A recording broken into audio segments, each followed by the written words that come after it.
And ladies and gentlemen, boys and girls, welcome to another episode of the Experience Hockey Talk series, Hockey Talk for serious hockey fans.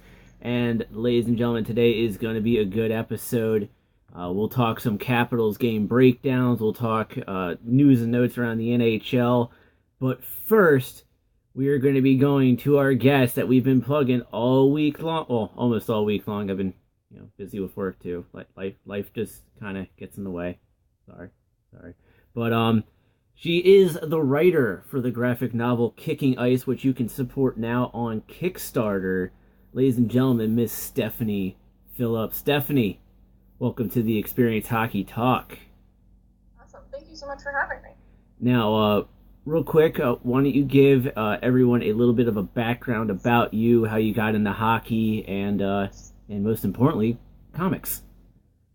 Sure. So I kind of grew up around hockey. I guess weird for somebody from Florida, but the Tampa Bay Lightning kind of were just getting started when I was a kid. So I got to grow up watching an NHL team grow up kind of in my backyard. And as we started to get some of the awesome talent like Marty St. Louis, I just kind of saw a skater that was like somebody that wasn't as physical that I could kind of identify with. And I was like, I can't keep watching this. I really have to try it. So I started with roller hockey in middle school, and then as kind of a teenager, I put on some ice skates and haven't looked back, still playing in some adult rec leagues and stuff like that. And then comics, a little bit of the same, actually. Kind of funny, my mom used to go to like a kind of like this shopping plaza a couple times a week. The deal was, if I was good, there was a comic shop in the plaza, and she would just kind of let me go in and pick out a book, and I didn't know what I was doing, so I mostly just picked out anything that had Batman on the cover. So I amassed quite a collection of random Batman comics, and I still read them as an adult. Mostly, again, a lot of Batman, but all kinds of indie books and things like that as well. Okay, real quick, I know this is a hockey show, but you brought up Batman, and I just picked up Batman Gotham by Gaslight on Blu-ray and watched it last night, which, by the way, is amazing and one of the first Batman Elseworld comics to be adapted into an animated film. Are you reading Batman White Knight?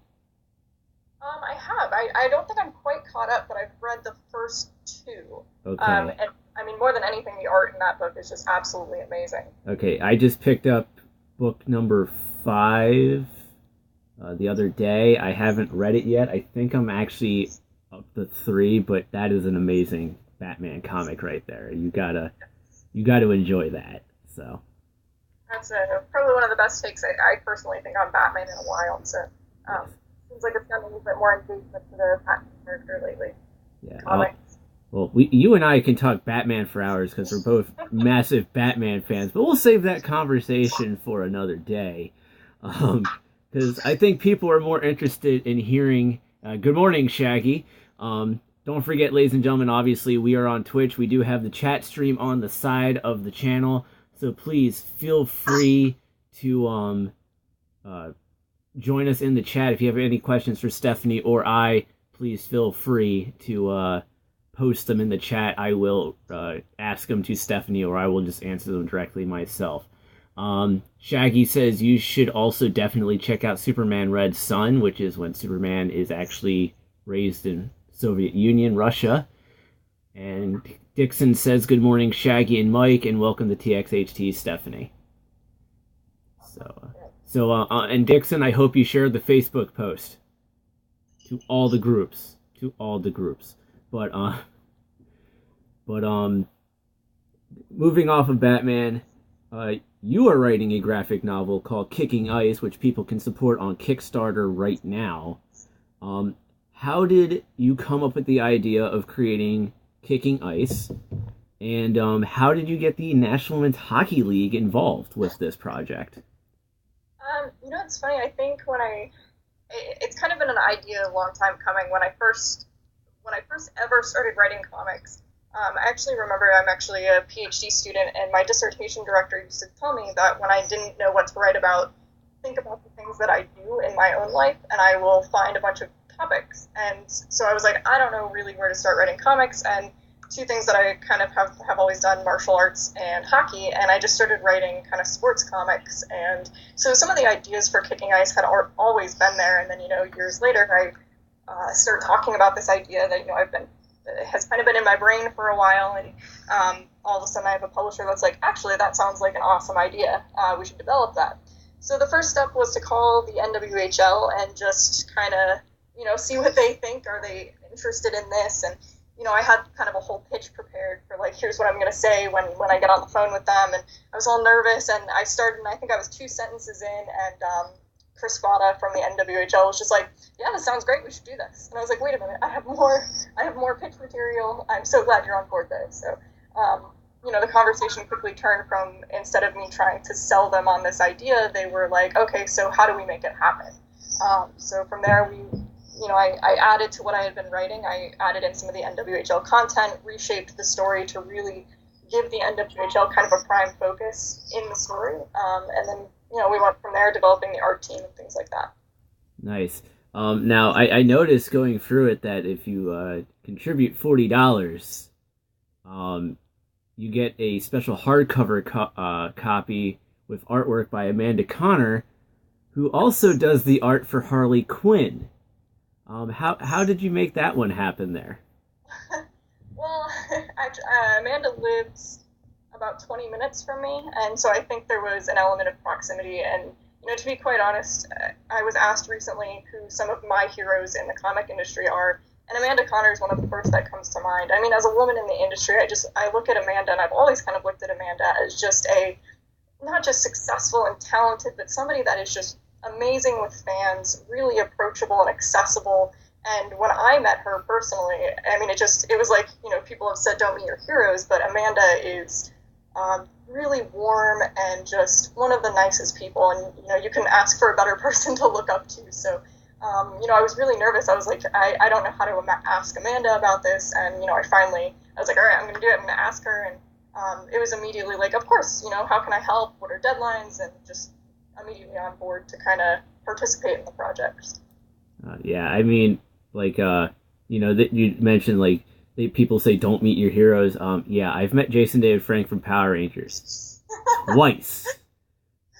And awesome guy. And Dixon can attribute to that because, obviously, I work the convention circuit, and our next convention coming up. There's my notes. Which, of course, my next convention that the Experience Hockey Talk will be coming live from will be on March 31st when we're at AwesomeCon in Washington, D.C., which will feature guests from Guardians of the Galaxy, a bunch of comic artists like Tom King, Greg Capullo, and Scott Snyder, who have all worked on Batman right now. So it's, go meet your heroes. Most of them are cool, They're cool people. So, but for you, now you mentioned growing up, you watched the Tampa Bay Lightning growing up. For you, seeing hockey as the first time as a kid, what was your initial thoughts? My initial thought was, I am in, like, something my dad did, because he did some work for the Lightning. When the Lightning would give us tickets, they were usually box seats, and in those boxes were, like, free cookies. So my thought was, there's a TV and cookies in here. And so I was very preoccupied with, like, Disney Channel and free cookies. And I think it took me a little while to really get engaged. And I think it was just because I ended up around it way more than I think anybody really anticipated. I started getting into it, and then my grandfather actually did, like, some work for Peter Klima, and I ended up becoming friends with Peter Klima's daughter while he was playing for the Lightning. And it just ended up being this weird thing where I just had so much hockey, and I didn't appreciate it immediately as a child. Like, I have some custom sticks from Klima from his time at the Lightning, and it's something I don't think I appreciated completely until I was, maybe around 5th or 6th grade. All of a sudden something clicked in me, and I think it was some of the excitement of some of the, like, leading up to our Stanley Cup year, and seeing, really getting invested, particularly in, like, Javi Bulin, St. Louis, with Javier. Like, the names started becoming a little bit more accessible to me. And an understanding of the sport kind of came with that, more than just watching something really fast on ice. And I learned a little bit more about Mano Rayon and what she did with the Lightning. So there wasn't at least know one woman who played professional hockey. Yeah. Now, thanks for bringing up the Cup year of the Lightning. Us Caps fans are still struggling. The struggle is real. But for you, what's it been like working with the National Women's Hockey League? Well, first off, how did you hear about the National Women's Hockey League? And second, what's it been like working with them in regards to the Kicking Ice project? I'm not sure the first time I heard about them, but I would assume it was probably leading up to their inaugural season, some of the social media promotion that they were doing. And I was immediately really invested in that. I actually bought a ticket to Boston so I could go watch one of their first Boston games. I met Hillary Knight in person and some of that stuff, so that was really cool. That was awesome because I think a bunch of amazingly talented players, and they are super. We're not big famous figures. Stephanie? Yes. Yeah, you're coming in and out a little bit. Oh. Let's see if I move it. So I think the NWHL does a really good job of building a community around their players, and the players are just fantastic about being accessible to fans in a way I don't think athletes from pretty much any other league really make themselves open that way to fans and engagement from the community, which is really cool to be a part of. And the community itself of not just players, but people that watch and love the NWHL and support our project is just it's something I think I didn't quite anticipate, how close-knit this community is and how supportive they are, but it's been probably the most amazing part of the project. All right. Now, I told you yesterday in our private chat that I have a surprise for you. Okay. Now, on your Kickstarter, in which I have it up on my phone right now, which, by the way, just go to Kickstarter, type in Kicking Ice, a graphic novel about women's hockey. You'll find the page on there. You were hoping to reach a goal of $17,000. For 488 backers, you have received $22,353 in support. You still have $19 to go. And this is the part where I told you I was going to turn the video on my end. My head will probably be cut off. So, yes, allow access, computer. Show me so Stephanie can see me. Okay, can you see me on your end? Yep, I can see it. Okay. So I'm here. I'm on the website. I'm not sure how well it showed up through the camera phone, or the laptop camera. What the country? In the States. Come on now. Continue.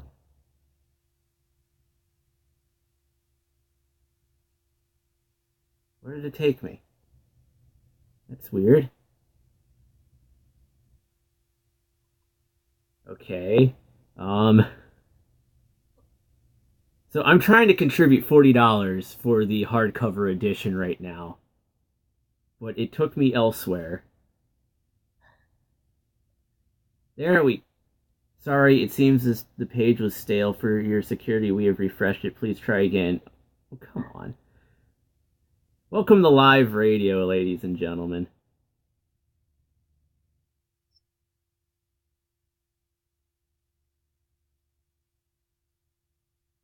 I can only afford 40.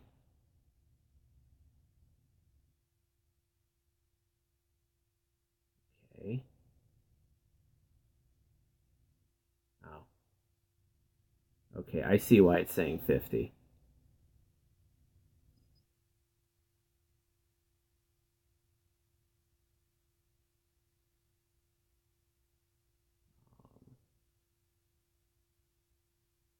Okay, so I'm going to contribute the $50 but I'm not going to try to log in on the show right now. That would just take me too long, because I don't think I remember my login information for Kickstarter. So, Thank you so much. But you will have a contribution. Everyone saw me doing it on the air, trying to do it on my phone, and then Kickstarter being mean to me. we appreciate it a lot. That's awesome. Thank you. And then not only that, but Shaggy, this will be your the last question that you'll get on the show before we have to move on to the other stuff on the show.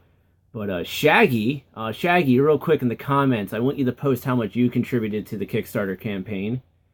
And while we're waiting for Shaggy's response to my question to him, he wants to know, what is your favorite NWHL team? Ooh.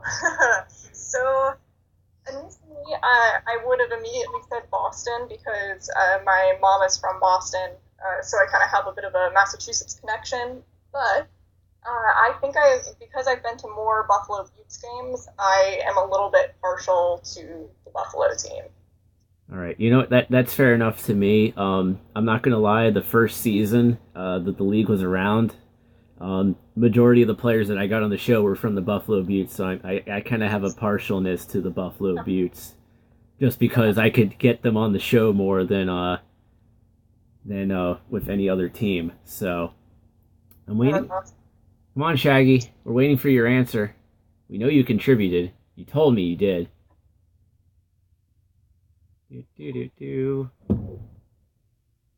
What? When in doubt, text them.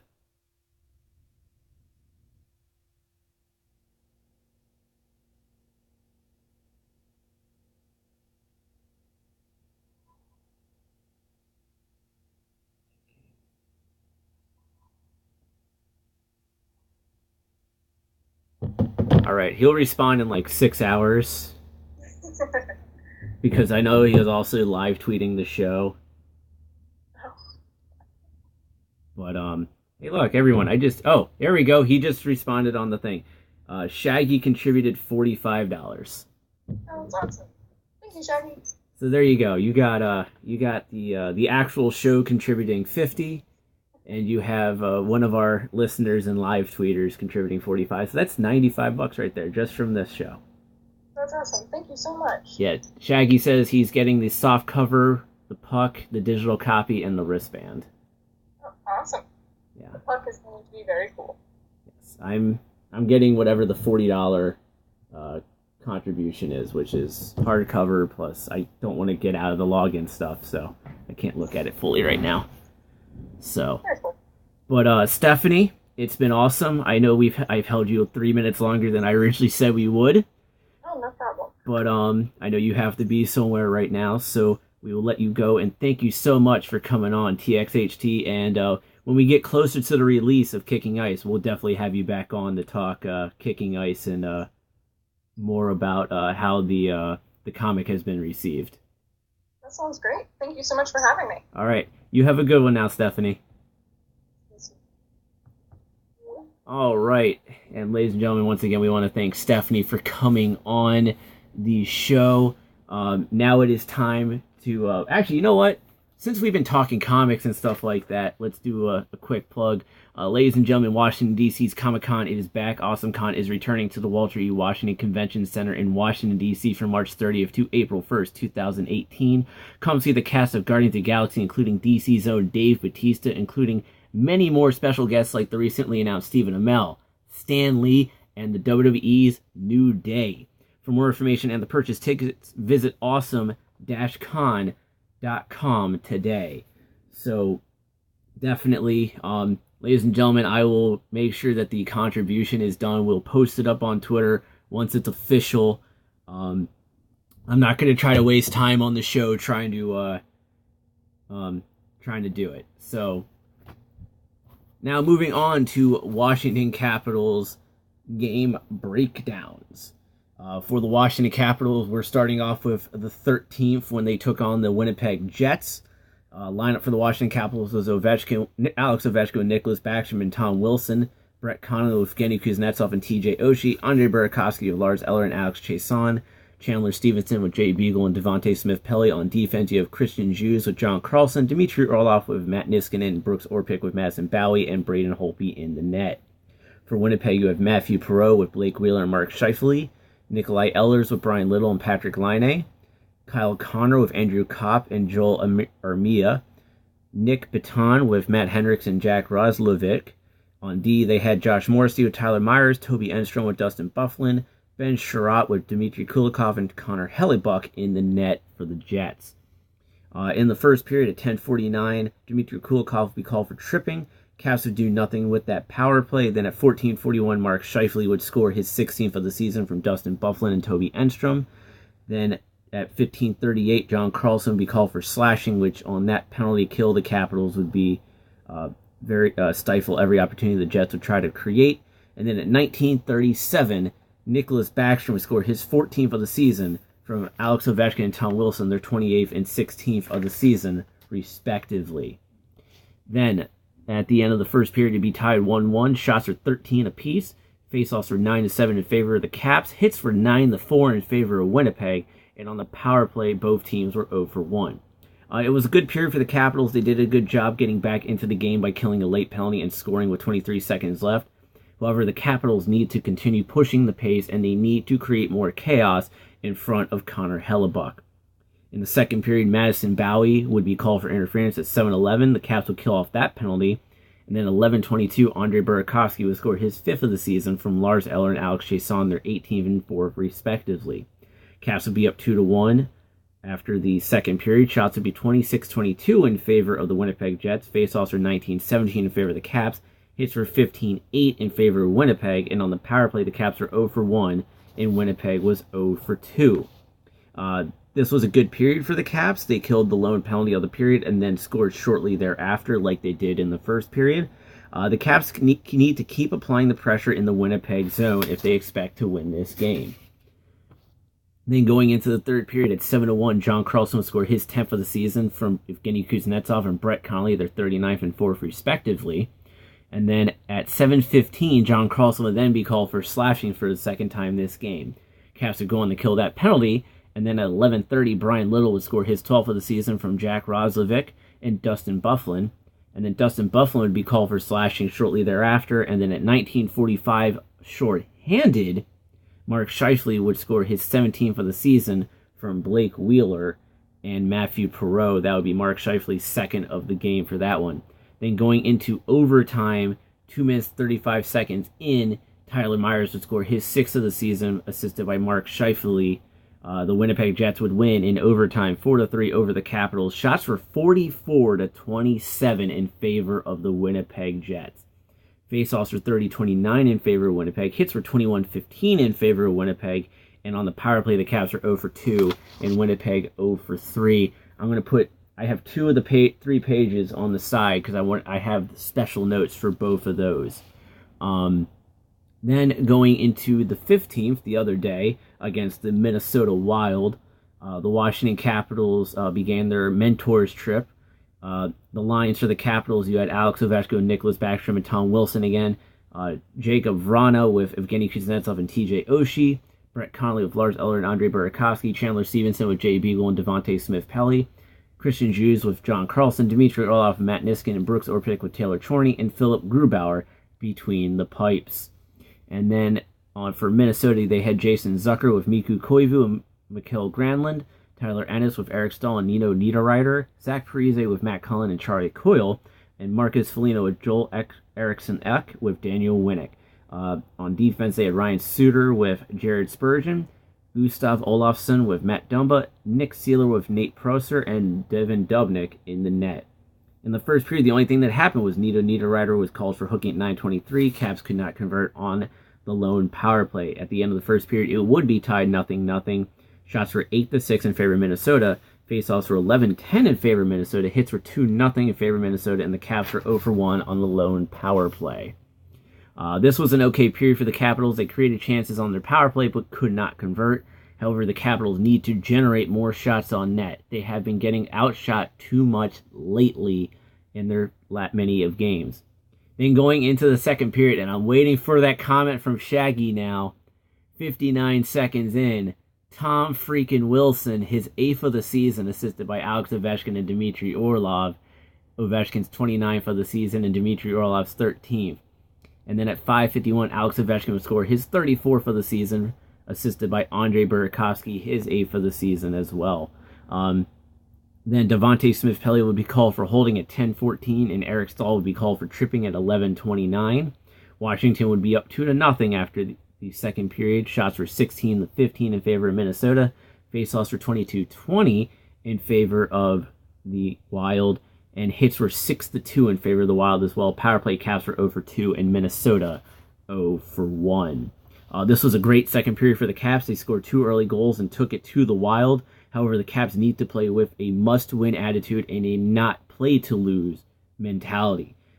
There is a massive difference between must-win, which is where you more see them surging in the offensive zone, compared to play-to-not-lose, where you're more hemmed into your own zone. You don't want to see that. The Caps have been their own worst enemy in the third period as of late. They can't that night. Then going into the third period at 2:29, Andre Burakovsky would score his 6th of the season, which was unassisted. Then at 4:25, Nino Niederreiter would finally get Minnesota on the board with his 15th of the season, assisted by Mikko Koivu and Gustav Olsson. Then Tom Wilson would be called for tripping at 7:15. Lars Eller would be called for delay of game at 11:26. Both of those penalties the Capitals would go on to kill. And then at 15:06, Nicholas Backstrom would score his 15th of the season from Alex Ovechkin and Tom Wilson, their 30th and 17th respectively. Then Brooks Orpik would be called for roughing at 16:34, which I completely disagree with. There should have been more to that than just Brooks Orpik getting the roughing call. The Minnesota Wild player that he was going after should have gotten something as well. And unfortunately, on that power play at 16:48, Eric Stahl would score his 26th of the season from Michael Granlund and Ryan Suter. Then at 17:46, Tom Wilson would score his 9th of the season and 2nd of the game by getting the empty net goal from assisted by Nicholas Backstrom and Alex Ovechkin, the 30th and 31st respectively. And then at 19:19, Taylor Chorney would be called for high sticking. At the end of the game, the Washington Capitals would go on to win 5-2.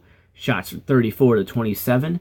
Faceoffs were 34-27 in favor of Minnesota. Faceoffs were 39-29 in favor of Minnesota. Hits were 12-8 in favor of the Capitals. And on the power play, the Caps are 0-2, and Minnesota was 1-5. Now, bringing out these notes real quick so I can just kind of throw something out there. And I know Shaggy, our live tweeter, is going to love me so much for doing this. He's just going to be like, why? Why are you doing this torture to me? Yes, Tom freaking Wilson. And speaking of Tom freaking Wilson, 2 games this week, Tom Wilson has 2 goals and 2 assists.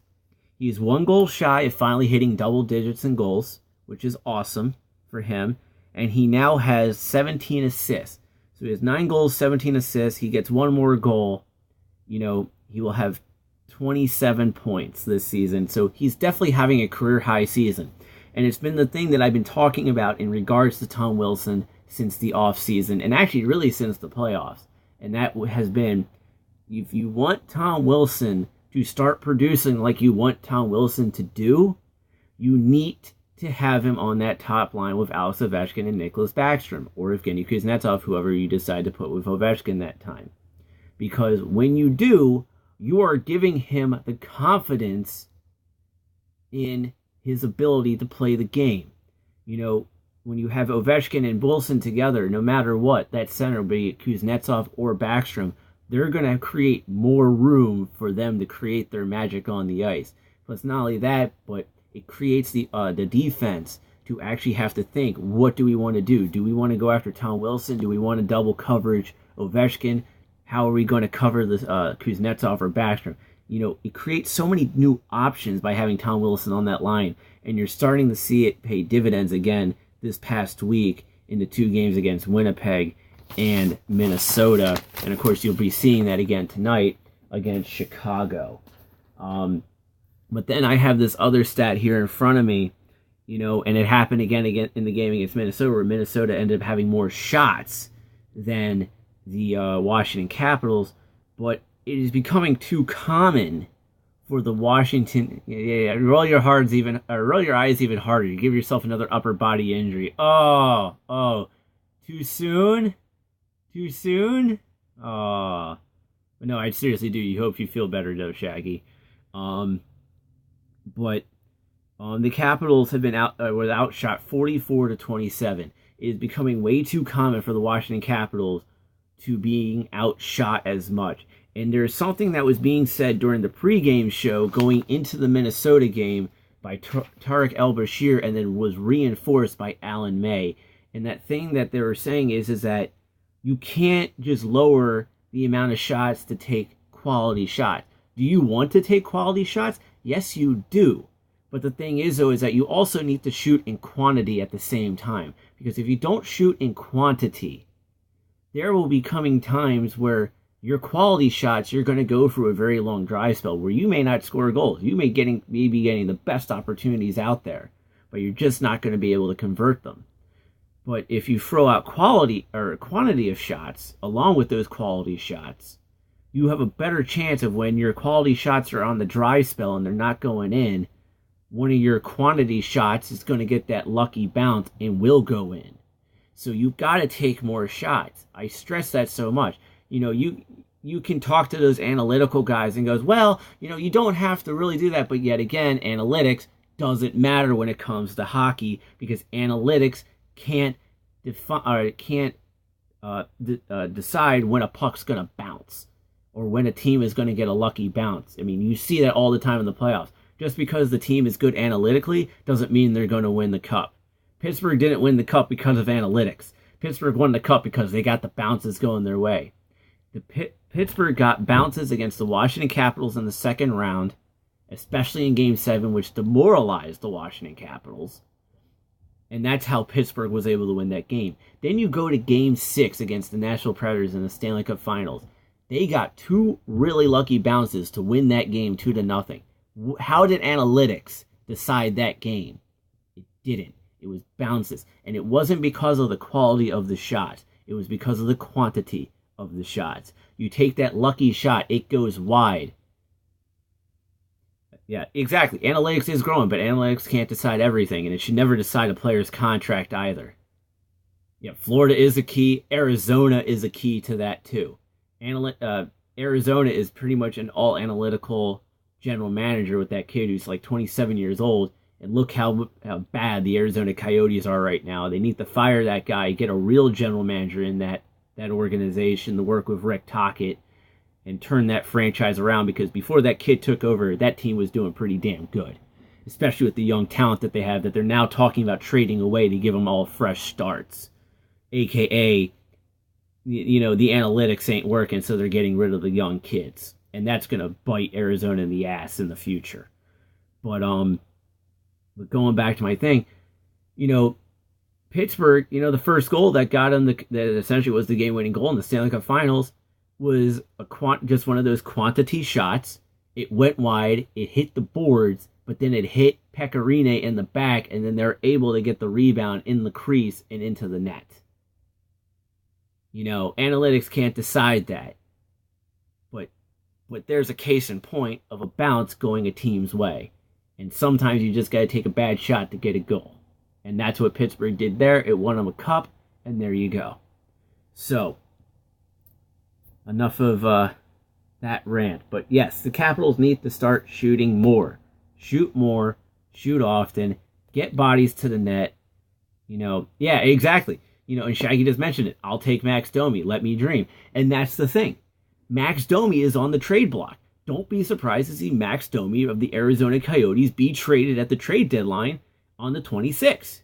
And the reason for it is because this guy is going basically all analytics. They've pretty much just, they've already traded away Anthony Duclair to Chicago, you know, who doesn't base everything off of analytics and based off of what you're doing on the ice physically, you know, and they're giving this kid a fresh start.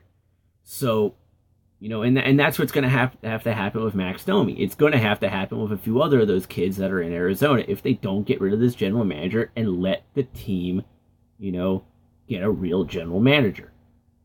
So, yeah. And rant. I'll respond to that message later. That is for what I have to do tonight. So, moving on. It is time for NHL News and Notes.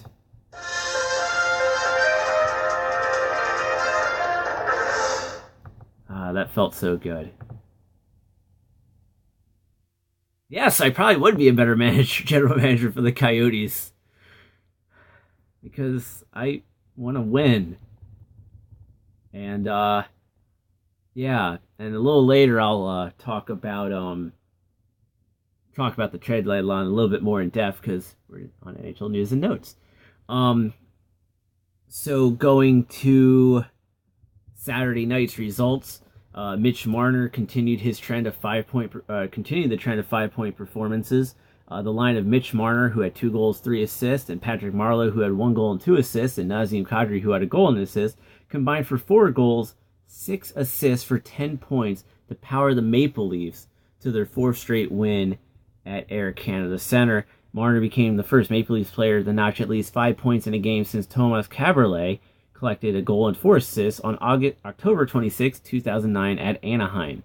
At 20 years, 281 days, Marner became the 5th youngest player in franchise history to record at least 5 points in a game.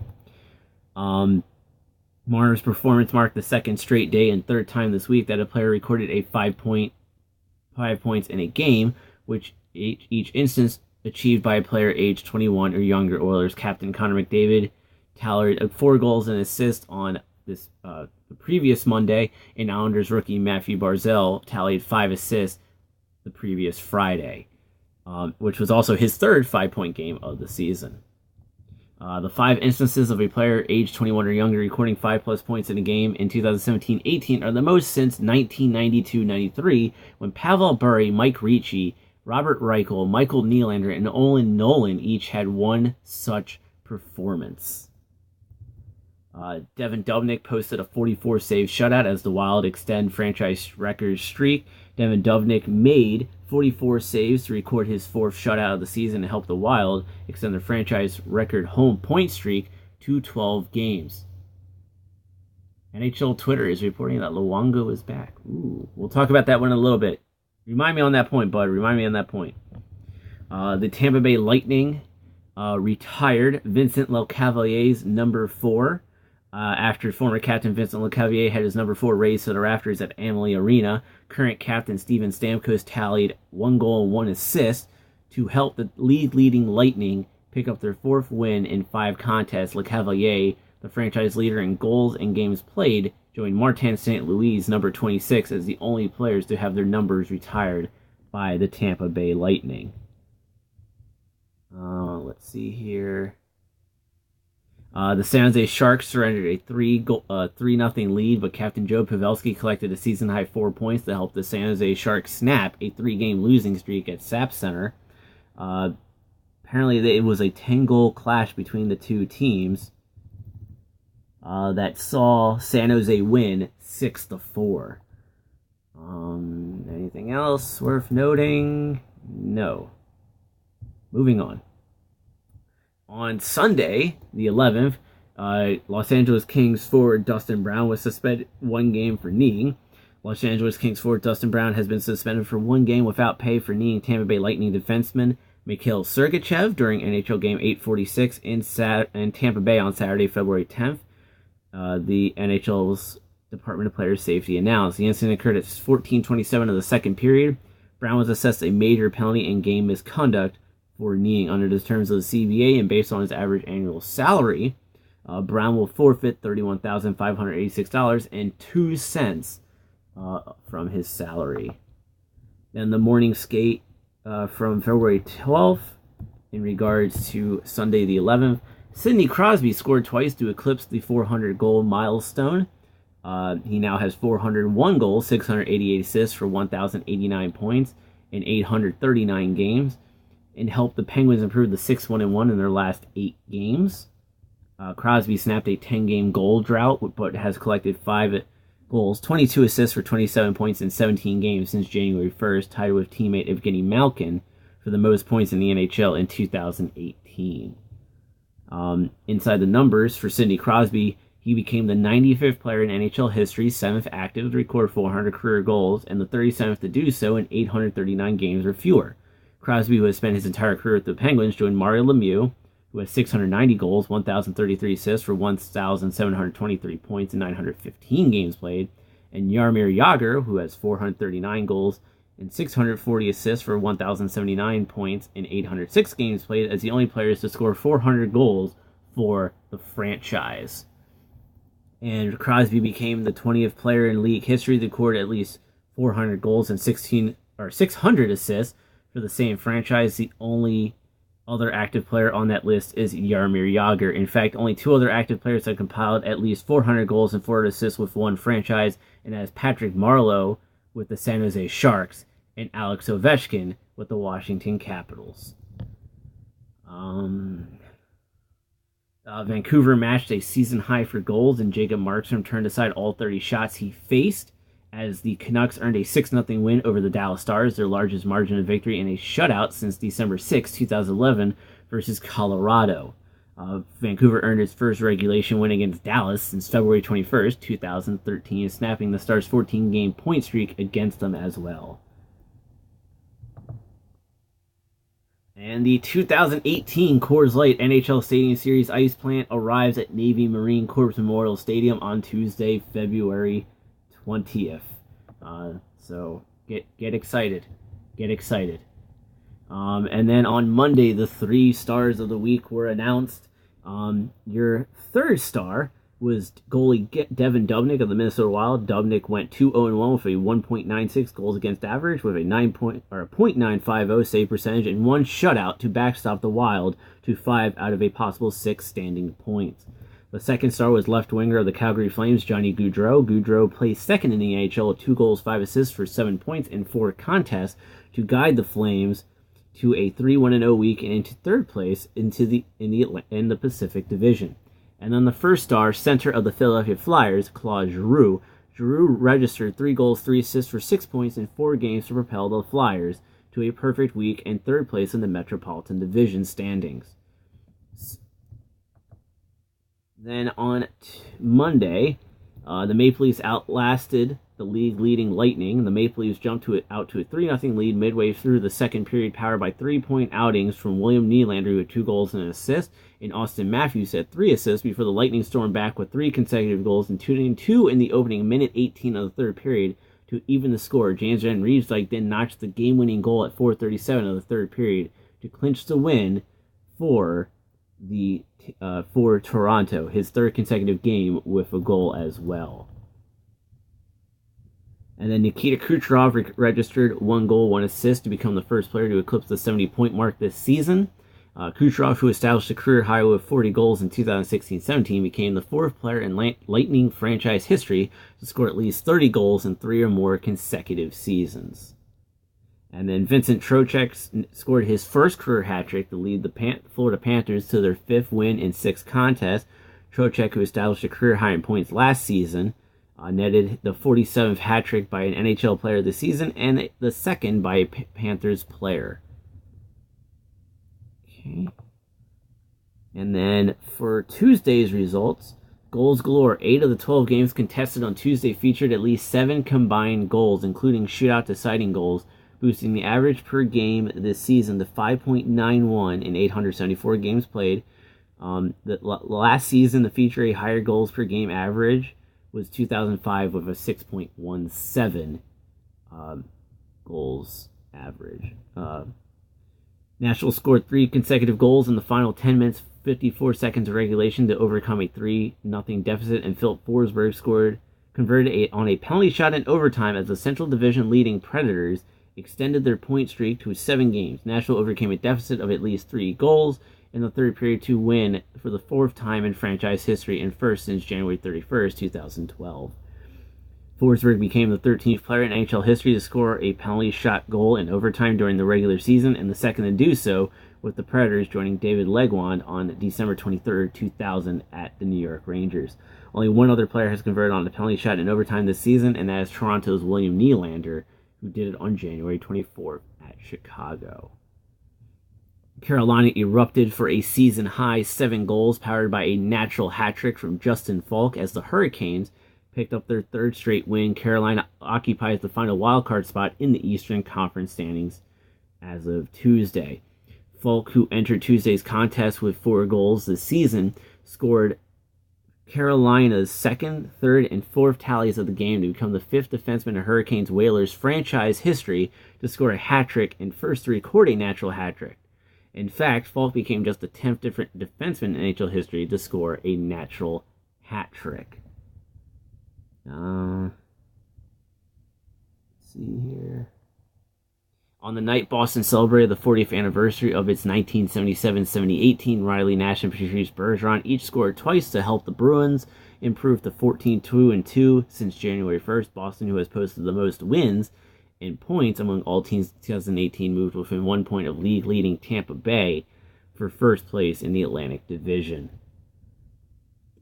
And down 2-1 through 40 minutes, the Western Conference leading Golden Knights scored 4 unanswered goals to defeat the Blackhawks and improved to 24-2 at T-Mobile Arena this season. Vegas became the third team in NHL history to post 20 home wins in its inaugural season, joining the Hartford Whalers in 1979-80, who had 22, and the Los Angeles Kings in 1967-68 with 20. Okay, from the Capitals game against Winnipeg, Washington Capitals defenseman Madison Bowey has been fined $1,890.68, the maximum allowable under the CBA, for interference against Winnipeg Jets forward Matt Hendricks during NHL Game 873 in Winnipeg on Tuesday, February 13th. The incident occurred at 7:09 of the second period. Bowey was assessed a minor penalty for interference. And then also from the same game, Winnipeg Jets defenseman Justin Byfuglien has been fined $5,000, the maximum allowable under the CBA, for slashing Washington Capitals forward Jay Beagle during the exact same game. The incident occurred at 18:32 of the third period. Byfuglien was assessed a minor penalty for slashing.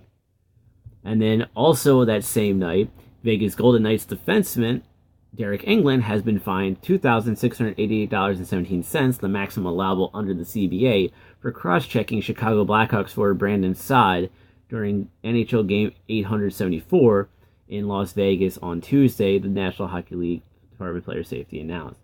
The incident occurred at 57 seconds into the first period. England was assessed a minor penalty for high sticking. So a busy day. And then, ladies and gentlemen, on Tuesday, the 13th, Seattle applied for NHL expansion, officially began the process to join the league at a cost of $650 million. A group led by Jerry Bruckheimer, a Hollywood producer, and David Potterman, a private equity CEO, was authorized December 7th to file an application for expansion by the NHL Board of Governors. It paid a $10 million application fee per Sportsnet. The cost of the team would be $650 million, and Commissioner Gary Bettman said during the 2018 Honda NHL All-Star Weekend last month that the NHL is looking at only Seattle for possible expansion. The earliest the team could begin playing is the 2020-21 season, when its expected renovations of Key Arena would be completed. It's also the season where the NHL could potentially be in another lockout because of the CBA. Just throwing that one out there too. Commissioner Bettman said he thinks if Seattle were to be granted the 32nd NHL team, he expects it would want the same rules for NHL expansion that were granted to the Vegas Golden Knights, who came into the league as the 31st team this season. Vegas paid $500 million to join the league. The existing 30 teams had the choice to protect 7 forwards, 3 defensemen, and 1 goalie, or 8 skaters regardless of position, and 1 goalie from being selected in the expansion draft. I have no doubt that there is going to be another expansion team. They are going to insist on having the same expansion terms. Commissioner Bettman said, I think that's crystal clear. I think I like the idea of the 7 forwards, 3 defensemen, and 1 goalie. But I think what they also should do is maybe add... I think they should get rid of the 8 skaters regardless of position and 1 goalie from being selected in the expansion draft, and change it to 7 forwards, 4 defensemen, and 1 goaltender. I think that would be more beneficial to all the teams in the league, given how we've seen the thing with Nate Schmidt. The Cavs could have protected him if they were able to protect a 4th defenseman. I think and that's honestly what I think. I think they should have it be just straight up 7 forwards, 4 defensemen, 1 goalie, because you'll still have a lot of really good defensemen that are available. There are teams who have 6 defensemen where their bottom two could really be at, top four on any other team just because of how stacked the team can be. So, I mean, I still think that regardless the Seattle team will be good if they do that minor change, but we'll see. We'll see. All right, back to this. That's the trade tracker.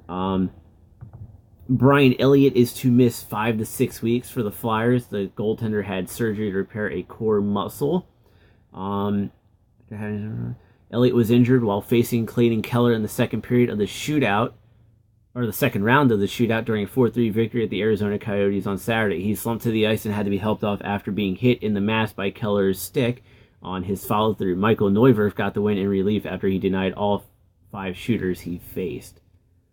Neuvirth, who started against the New Jersey Devils at Wells Fargo Center on Tuesday, is expected to get the majority of the playing time in Elliott's absence. Alex Lyon, who was recalled from Lehigh Valley of the American Hockey League on Sunday, will be the backup for the foreseeable future, Hextall said. So, and then Ron Hextall also compared the situation to what happened to Vegas earlier in the season when goaltenders Marc-Andre Fleury, Malcolm Subban, and Oscar Dansk each was sidelined by injury, leaving them with Maxime Legacy, who started the season as the 4th goaltender in the organization's depth chart. And then he goes, they get 2 guys down, 3 guys down, and everyone says Vegas is done. Hextall said, you know what? They're not done. What are they? 2nd in the league. It can be done with a 4th guy, so we're pretty confident Neuvirth is a guy that can carry us in the next short-term future. And this season, honestly, Neuvirth has not really been getting the support from his team. Neuvirth, who's 29, is 7-7-2 with a 2.50 goals against average and a .917 save percentage in 18 games, 14 of which are starts that he made. He made 38 saves and a 4-1 win at the Golden Knights on Sunday, but in his previous 2 starts, he allowed 10 goals on 42 shots. And I can tell you this as somebody who lives with a Flyers fan. Said Flyers fan will tell you straight up, the Flyers weren't giving him much support in front of him. And then one of the big things that happened was while the Carolina Hurricanes were playing the Los Angeles Kings and the Ottawa Senators were playing the Toronto Maple Leafs, there was a massive trade which saw Ottawa pull Dion Phaneuf from their lineup. Dion Phaneuf was traded to the Los Angeles Kings by the Ottawa Senators for forwards Marian Gaborik and Nick Shore. For Nate Thompson went with Dion Phaneuf to Los Angeles. One of the keynotes to this is that Ottawa will retain 25% of Dion Phaneuf's salary. Phaneuf will likely play in the top 4 that includes Drew Doughty, who's a Norris Trophy winner, Jake Muzzin, and Alec Martinez. And then let's see here. Not a lot of notes there. So you got that. And then going into going into Wednesday's games, Nazem Kadri netted his 4th NHL hat-trick and established a career high for points in a game as the Maple Leafs swept their 5-game homestand to move within 4 points of the Idle Lightning for first place in the Atlantic Division, Eastern Conference, and NHL standings. Kadri recorded the 15th 5-point game by an NHL player this season and 5th in the month of February. There were 6 instances of a player recording 5 points during the entire 2016-17 campaign. Since 2003-04, only 6 seasons have witnessed at least 15 performances of 5+ points. And it marked the second time in the past 3 games that a Maple Leafs player registered 5 points following Mitch Marner's 5-point effort this past Saturday. Let's see here. And then 3 straight days with a hat-trick. Toronto's Nazem Kadri netted the 49th hat-trick of 2017-18, and the 3rd in as many days following Florida's Vincent Trocheck on Monday and Carolina's Justin Falk on Tuesday. Semyon Varlamov turned aside all 44 shots he faced to record his 2nd shutout of the season and lift Colorado to its 10th consecutive victory at Pepsi Center, matching the longest home win streak in Avalanche Nordiques franchise history, which was March 6th through April 16th, 1995, and November 26th to January 1983 to January 10th, 1984, both of which were when they were still the Quebec Nordiques. And then 4 different players scored to lead the Florida Panthers to their 6th win in 7 contests and to within 7 points of the Hurricanes for the second wildcard spot in the Eastern Conference. Prior to puck drop, the Panthers, Canucks, and their fans observed a moment of silence to honor the victims of the Marjory Stoneman Douglas High School tragedy, which also, little NHL connection right there, Shane Gostisbehere went to that high school in Florida. Right.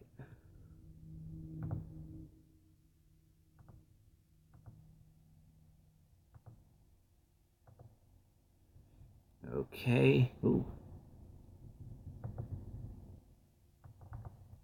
There we go. And then for Thursday, Nikita Kucherov and Alex Ovechkin each collected 1 goal, 3 assists for 4 points to power the league-leading Lightning and Metropolitan Division leading Capitals to wins respectively. Kucherov extended his point streak to 5 games and boosted his totals to 31, 45, 76, and 58 games this season, opening an 8-point lead over Johnny Gaudreau in the race for the Hart Ross Trophy. And Alex Ovechkin scored his 34th goal of the season, tops in the NHL, and became the first player in Capitals history to record 1,100 career points. 592 goals, 508 assists, and 1,100 points in 978 games played. In pursuit of his 7th Maurice Rocket Richard Trophy, Ovechkin moved within 8 tallies of becoming the 20th player in NHL history to score 600 goals. Behind the numbers for Alex Ovechkin, Ovechkin became the 61st player in NHL history to reach the 1,100 point milestone, featuring a feat in his 978th career game. Only 23 players required fewer games to accumulate 1,100 career points, with Jaromir Jagr to last hit the mark in less than 1,000 games. He did it at 825 back in 2001, when I believe he was a member of our Washington Capitals. Alex Ovechkin, who on January 11, 2017 became the first and still only Capitals player to compile 1,000 career points, became the 26th player in NHL history to require fewer than 100 contests to move from 1,000 to 1,100. He did it in 98 games. The NHL record for fewest games go from 1,000 to 1,100 career points is 37 games, a mark set by Mario Lemieux. Wayne Gretzky only required 40. Ovechkin has collected at least 4 points in a game 24 times in his career, including 3 times this season, second most in the NHL since he made his debut in 2005-06. And Ovechkin has compiled 15 goals, 10 assists, 25 points, and 14 career games against the Wild, his best points per game average against any opponent. In addition, he has 12 goals in 7 career games against Minnesota's Devin Dubnyk. And then Islanders forward Matthew Barzal, the league's rookie scoring leader, had 3 assists. Devils forward Nico Hischier had a goal and 2 assists for 3 points, and was also the first overall pick in this past NHL draft. And Coyotes forward Clayton Keller had a goal and 3 assists for 4 points, and was the 7th overall pick in the 2016 NHL draft. Collected at least 3 points apiece to power their clubs to victory. Okay.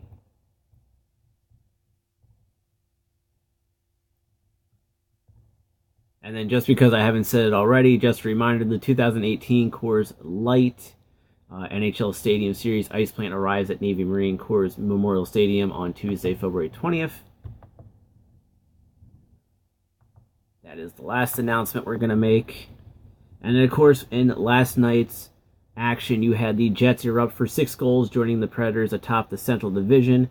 Blake Wheeler had 2 goals and an assist for 3 points, and Mark Scheifele had 3 assists. Each collected 3 points to propel the Jets to a 5-2-1 record on their franchise-long 10-game homestand, and into a tie in terms of points with the idle Predators atop the Central Division.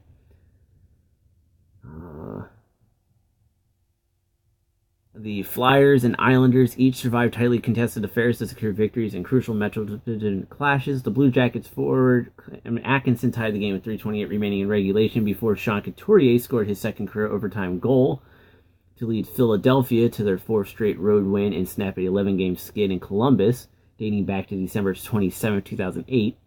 The Flyers, who sit in 3rd in the division, moved within 2 points of the second-place Penguins and 5 points of the first-place Capitals.